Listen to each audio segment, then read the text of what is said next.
ले चलते हैं आपको करनाल के घरोना, जहां पर राजनाथ सिंह रैली कर रहे हैं। लाइव तस्वीर आपको दिखाते हैं। और करते कुछ हैं। आप लोगों ने कांग्रेस पार्टी को इस देश में 50 वर्षों से अधिक का समय अखंड हुकूमत करने के लिए दिया।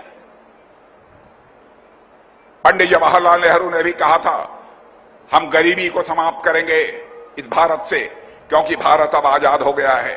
श्रीमती इंदिरा गांधी ने कहा कि मैं भी समाप्त करूंगी। राजीव गांधी जी आए, उन्होंने भी कहा कि हम गरीबी समाप्त करेंगे। डॉक्टर मनमोहन सिंह जी आए, उन्होंने भी कहा कि हम गरीबी समाप्त करेंगे। बहनों भाइयों, गरीबी समाप्त नहीं हुई। और मेरे आंकड़े पर यदि किसी को संदेह हो तो मैं अपने प्रेस के दोस्तों से भी कहना चाहता हूं, वह इसको वेरीफाई कर सकते हैं, इसको सत्यापित कर सकते हैं। आजाद भारत में पहली बार किसी प्रधानमंत्री ने 25 करोड़ लोगों को गरीबी रेखा से बाहर करने में कामयाबी हासिल की है, तो उसका नाम है श्री नरेंद्र मोदी। और मैं आपको यकीन दिलाकर जाना चाहता हूं बहनों भाइयों, भारत की पूरी गरीबी को समाप्त करने में बामुश्किल 10 से लेकर 15 वर्षों का ही समय लगेगा, यदि हमारी सरकार आगे काम करती रही। आज तक जो हम लोगों ने कहा है उसे किया है। कोई हमको बतला दे, हमारे यहां कोई व्यक्ति गलत वादे कर सकता है, लेकिन पार्टी का जहां तक सवाल है, पार्टी मेरे बहनों भाइयों कभी गलत वादे नहीं कर सकती है। मैं आपको याद दिलाना चाहता हूं, 1951 में जब भारतीय जनसंघ के रूप में हम लोगों ने अपनी राजनीतिक यात्रा इस भारत में प्रारंभ की थी, उस समय हम लोगों ने कहा था, जिस दिन हमारी केंद्र में सरकार बन जाएगी, धारा 370 जिसके तहत जम्मू कश्मीर को विशेष राज्य का दर्जा प्राप्त है, उसे हम चुटकी बजाकर समाप्त कर देंगे। और आपने देखा कि समाप्त कर दिया। हम लोगों ने कहा था, जिस दिन दिल्ली के संसद के दोनों सदनों में हमको स्पष्ट बहुमत मिल जाएगा, ऐसी परिस्थितियां पैदा होंगी कि अयोध्या की धरती पर भव्य राम का मंदिर बनकर रहेगा। और आपने देखा, बन गया। और बहनों भाइयों, मुझे याद है कि जिस समय हम लोग 1984 में झंडे लेकर रामलला का नारे लगाते थे कि रामलला हम आएंगे, मंदिर यहीं बनाएंगे, हमारे विरोधी ये कहते थे, हां बेटा रामलला हम आएंगे, मंदिर यहीं बनाएंगे, लेकिन तारीख नहीं बताएंगे। बहनों भाइयों, अब 22 जनवरी का दिन आ गया। हमारे प्रधानमंत्री ने 12 दिन का अखंड उपवास करके धर्माचार्यों के मार्गदर्शन में रामलला की प्राण प्रतिष्ठा अयोध्या में कर दी। अब आपको कैसा लगता है ये तो मैं नहीं जानता, लेकिन मैं जितना जानता हूं भारत के सांस्कृतिक और धार्मिक इतिहास को, उस आधार पर मैं कह सकता हूं बहनों भाइयों, मुझे तो लगता है अब रामलला अपनी कुटिया से निकलकर, अपनी झोपड़ी से निकलकर अपने महल में प्रवेश कर चुके हैं। भारत में राम राज्य का आगाज होकर रहेगा, और दुनिया की कोई ताकत रोक नहीं सकती।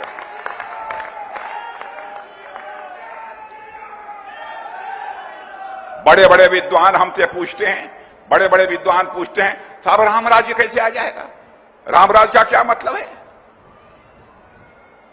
मैंने कहा, जिस दिन हर भारतवासी के अंदर अपने कर्तव्य के प्रति बोध, दायित्व बोध, सेंस ऑफ रिस्पॉन्सिबिलिटी, जिस दिन इस बात का एहसास हो जाएगा कि हमारा जिम्मेदारी क्या है, हमारा कर्तव्य क्या है, मैं मान लूंगा कि उसी दिन भारत में राम राज्य आ गया। धर्म मर्यादा पुरुषोत्तम भगवान राम को भी जंगल इसीलिए जाना पड़ा था। कैकेयी के अंदर यह कर्तव्य बोध नहीं था कि हमें क्या करना चाहिए। उनको यह लगता था, यह मेरा अधिकार है, मेरे बेटे को ही सिंहासन मिलना चाहिए। उसी कारण सबसे बड़ा संकट उस समय भी पैदा हुआ था मेरे बहनों भाई। इसीलिए मैं मानता हूं, जिस दिन लोगों के अंदर इस प्रकार की चेतना जागृत हो जाएगी कि हमारा इस समाज के प्रति, परिवार के प्रति, देश के प्रति यह कर्तव्य बनता है, मैं मानता हूं कि उसी दिन इस देश में राम राज्य आकर रहेगा, दुनिया की कोई ताकत नहीं रोक सकती। हम लोगों ने, मैं याद दिलाना चाहता हूं, यह भी कहा था 3 तलाक की प्रथा को समाप्त करेंगे। मुझे याद है बड़े बड़े विद्वान यह कहते थे कि मिस्टर राजनाथ सिंह, आप दूसरे धर्म के मामलों में क्यों हस्तक्षेप करना चाहते हैं? भारत एक सेकुलर पंथ निरपेक्ष देश है, क्यों ऐसी बातें आप लोग कर रहे हैं? हिंदू मुसलमान के बीच दूरी बनाने की आप कोशिश क्यों कर रहे हैं?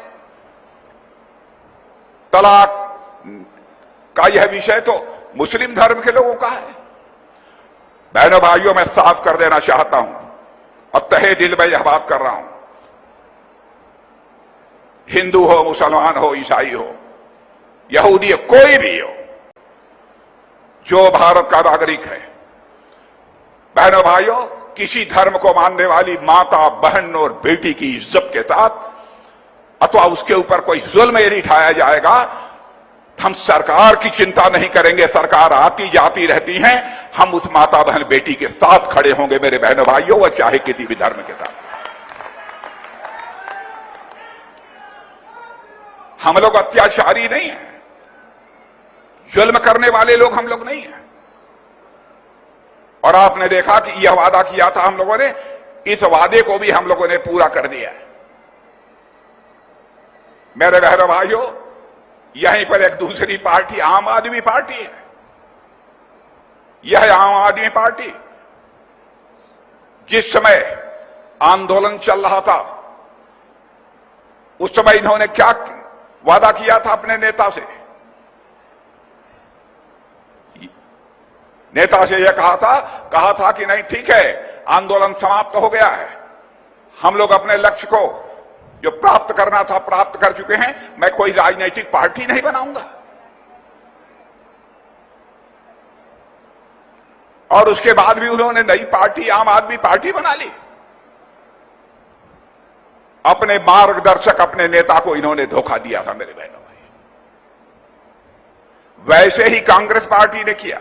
आजादी मिलने के बाद महात्मा गांधी ने यह कहा था, ऐ मेरे कांग्रेस के दोस्तों, कांग्रेस के झंडे के तले हमने आजादी की लड़ाई लड़ी थी, आजादी के लक्ष्य को हमने हासिल कर लिया।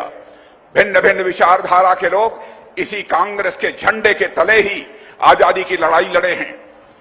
इसलिए आजादी मिल गई है, कांग्रेस को भंग कर देना चाहिए और आपको पार्टी यदि बनानी है तो किसी नए नाम से नई पार्टी बनाइए।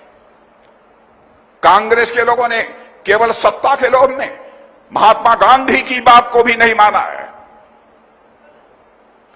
इसलिए मैं आज अपील करना चाहता हूं बहनों भाइयों, आम आदमी पार्टी ने अन्ना हजारे साहब की बात नहीं मानी और कांग्रेस पार्टी ने बापू की बात नहीं मानी है। दोनों की मुराद यदि आप पूरी करना चाहते हैं तो मैं समझता हूं हरियाणा ही नहीं बल्कि हिंदुस्तान की राजनीति से इनका सफाया होना चाहिए। वह इंसान कैसा जो अपने ही देश की जनता की आंखों में धूल झोंके?